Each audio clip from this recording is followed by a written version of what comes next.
retour sur la campagne électorale 2012. Cet été, le Québec sera en campagne électorale.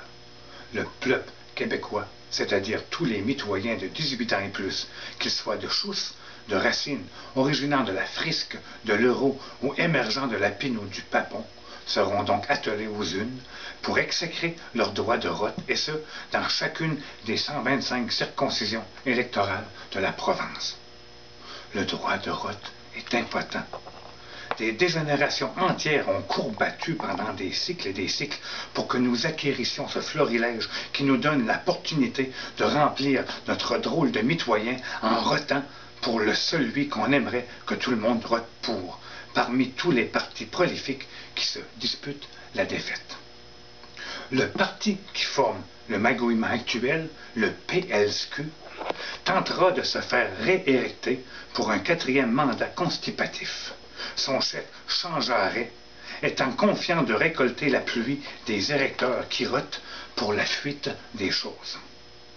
Misant sur le plan mort et sur une relance de la croissance économique par la multiplication des charniers de corruption pour raviver ses groupes, l'immaculé frisé promet, en cas de réérection, d'interdire les carrés rouges dans les ceintures flochées et de voter une loi spatiale pour encadrer les visages à gauche. Quant à la chefre de l'opposition officielle, Praline Marois, elle tentera de redonner au PQ, parti souverainététiste progressiste, le pourvoir qu'il avait jadis acquis gauchement avant de le laisser s'hyperdroitiser par les lubies de Lulu. La vargeuse de casserole croit en ses chances de dominer l'univers du Québec, et ce, sans l'aide des végétariens radicaux, des communistes facebookiens, des désébouissants civiques et des empêcheurs de crosser en paix.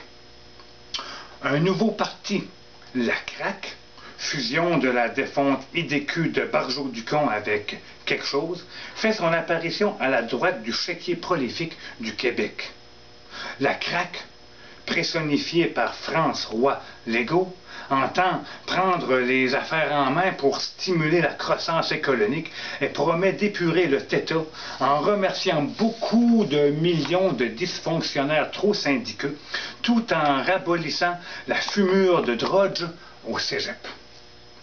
Pour le reste des mitoyens, les étudiants falardeux qui marchent en chartrant des chants grotescataires, ces jeunes chaudronneux à la langue transversale, pour tous ces anticapitulistes, altermagouillistes, nado-duboistes, pour les gens barbus de profs, de toffes, d'artistes subventionnés, de prestataires de l'aide soucieuse, d'interviendants communautaires, de militanants de toutes portes et de tout gendre, pour le reste, dis-je, il y a deux infiniment petits ridicules de coquins, de dangereux petits terrorésistants partis qui pourraient dépondre à leur divisée idéologique. Il y a d'abord Québec solide hier, groupuscule bicéphale radical, menaçant la société des pires dangers comme l'égalité, la justice, la gratitude scolaire, le fiancement des profanes soucieux, l'intrusion de la proportionnelle dans la mode du scrutin, le profloson au téléjournal, la stationnalisation des entreprises pharmaciniques par la récréation de Pharma-Québec et pire encore, des reports égalitaires entre l'orme et la flamme.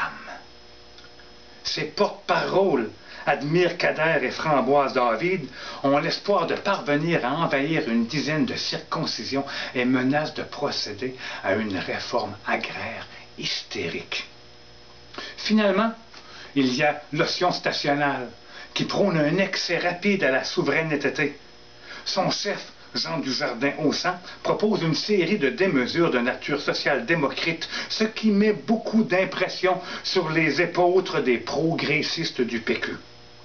Contre la fausse des frais d'inscolarité, Haussant et ses insurgés sont enragés aussi dans la déforme de la mode du scrutin et la récréation de Pharma-Québec.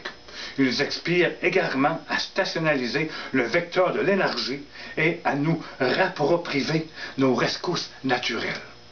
En tout, il existe 21 partis reconnus officiellement par le DGE, le détecteur génital des érections du Québec. étant désormais désinformé objectivement, vous n'avez plus de raison pour ne pas aller roter. Dites-vous, en 2012, je rote.